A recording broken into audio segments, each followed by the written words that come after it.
Ayyaanni sabaa fi sablammoota bara kanaa marsaa 19ffaan sadarkaa naannoo Oromiyaatti godina Shawaa Lixaa magaalaa Ambootti kabajamuun ni yaadatama. Caffeen Oromiyaas qaamolee kabaja ayyaanichaatiif gahee isaanii baataniif beekamtii kennaniitiin jiru. Afyaan caffee Oromiyaa Addees Aadaa Abdurrahman ayyaanichi kan sabaaf sablammootaa hundi eenyummaa isaanii ittiin agarsiifatanidha jedhan. Aadaa duudhaan uummatichaa bahee akka mul'atu hammatummaan uummata keenya sirni federaalizimii ijaaraa jirruuf ammoo bu'uurri saba kanaa akka ta'e agarsiisaadha.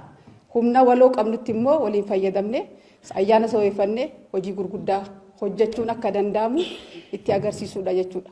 Kanaaf qaamoleen ayyaanni kun akka milkaa'u qooda keessatti fudhatan hundinuu ayyaana itti aanutti maaltu nurraa eegama jedhanii kan ittiin of laalan, kan ittiin karoorfatan, ciminoota ayyaanicha keessatti arganne itti fufsiisaadha.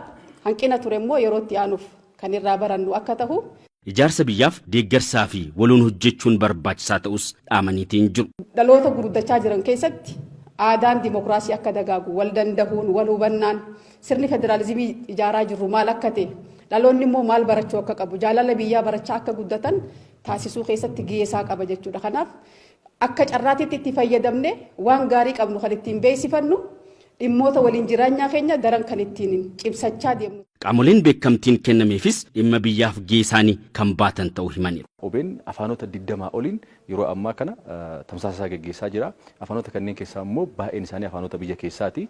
Kana kan godhuuf OBN maallaqa miiliyoonota ramadee kan raawwachaa jiruu fi walitti dhufeenyi sabaa fi sablammoota uummattoota Itoophiyaa cimee muuxannoonni walirraa qooddatamee guddinni biyyaa akka saffisuuf lammiileen biyya badhaate biyya nagaa taate keessa akka jiraatan gochuudhaaf gahee miidiyaan karaa gaariidhaan taphachuu qabu milkeessuudhaaf kan hojjechaa jirru.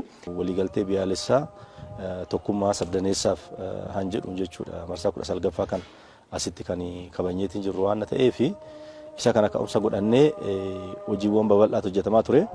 Carraa kanaatiin keessumaa rakkoon nageenyaa kanaan dura akka godina kanaatti turellee karaa baay'ee abdii namaa kennuuf furmaata argatee hojichi kan keenya ta'ee osoo jiru immoo dabalataan immoo yeroo beekamtiin nuu kennamu har'a godina Shawaa Lixaatiif caffee mootummaa naannoo Oromiyaa beekamtii nuu kennee jira. Akkuma kana bulchiinsa magaalaa Ambootii beekamtii kennee jira. Isa kanaafillee guddaa galatooma ulfaadha jechuun ni barbaanna jechuudha.